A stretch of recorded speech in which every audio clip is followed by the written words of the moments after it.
Lucknow press club. मानवतावादी समाज party की पहल पर आज प्रेस क्लब लखनऊ में आयोजित महत्वपूर्ण बैठक में भारत बचाओ मोर्चा के गठन की औपचारिक घोषणा की गई। मोर्चे की प्रथम बैठक में विभिन्न राजनीतिक दलों के राष्ट्रीय अध्यक्ष, प्रमुख पदाधिकारी, सामाजिक संगठन तथा विविध विचारधाराओं से जुड़े लोग बड़ी संख्या में उपस्थित रहे। बैठक की अध्यक्षता हरियाणा से आए श्यामलाल गुर्जर, राष्ट्रीय अध्यक्ष, राष्ट्रीय लोकतंत्र सुरक्षा पार्टी द्वारा की गई। मोर्चे में शामिल प्रमुख घटक दलों में भारतीय हरित पार्टी। किन किन बिंदुओं को लेकर के आज की प्रेस वार्ता का आयोजन किया? पहली बात, मैं आप सब लोग को, जितने भी लोग यहाँ पत्रकार महोदय उपलब्ध हैं और जो भी चैनल आप चलाते हैं, आपको शुभकामनाएं दे रहा हूँ मैं कि आपका जीवन सुरक्षित और अच्छा हो। और मेरा मन बहुत आहत इस बात से है कि इस देश में आज आज़ाद हुए 80 वर्ष हो गए और जिसको हम चौथा स्तंभ कहते हैं, प्रेस यानी मीडिया, अंग्रेजी में, हिंदी में प्रेस और समाचार पत्र, उसकी तरफ उसका यूज और फायदा लेकर के अपनी किस्मत और भाग्य और व्यक्तित्व को चमकाया तो सबने। लेकिन ये बात सत्य है कि जीत जाने के बाद और मुकाम पे पहुंच जाने के बाद, मुकाम हासिल कर लेने के बाद किसी ने आज तक मीडिया वालों को, मीडिया पर्सन को, पत्रकार जगत को, पत्रकार जगत से जुड़े हुए लोगों का ध्यान नहीं दिया।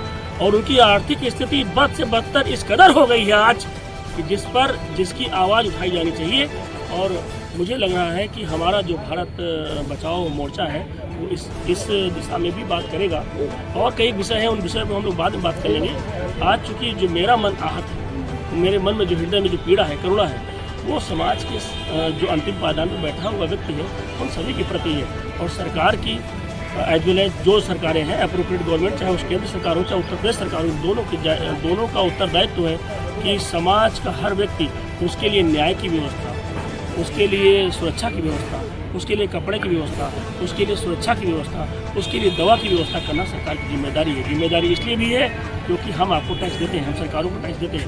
आप हमारे लिए फ्री में नहीं करने वाले हैं कुछ, हमारे द्वारा इकट्ठा किया गया जो पैसा रखा है उसी से आप योजनाओं को संचालित करेंगे, क्रियान्वित करेंगे, फलीभूत करेंगे। फिर आपको ऐसी मजबूरी कौन सी आ जाती है जो पत्रकार महोदय आपको दिखते नहीं है, इनकी दुर्दशा आपको दिखती नहीं है। इनके घरों में आज चूल्हे जलने की दिक्कत है। आप लोग क्षमा चाहते हुए मैं पत्रकारों से कहूँगा, कुछ पत्रकारों को छोड़ दिया जाए। अन्य पत्रकार 90% पत्रकार आज की डेट में मुहताज है अपना घर चलाने में।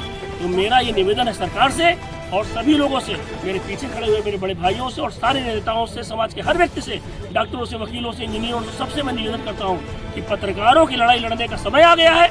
और अगर आप वास्तव में चाहते हैं स्वच्छता हमारे देश में कायम हो, सभी को न्याय मिले, तो सबसे पहले पत्रकारों को न्याय दिलाइए। ये वीरेंद्र यादव जो वकील है पेशे से, और मैं विधि व्यवसाय में संलिप्त हूँ, अधिवक्ता उच्च न्यायालय में प्रैक्टिस करता हूँ और मैं बार काउंसिल इलेक्शन लड़ रहा हूँ। मेरा क्रमांक 325 है। अगर मैं जीतता हूँ तो मैं पहला प्रस्ताव पारित करूँगा वकीलों से इतर होकर के कि हर पत्रकार को कम से कम 25,000 रुपये प्रतिमाह प्रोत्साहन राशि दी जाए। और अगर ऐसा मैं नहीं कर पाता हूँ तो दोबारा कभी भविष्य में मैं चुनाव नहीं लड़ूंगा। ये मेरा वादा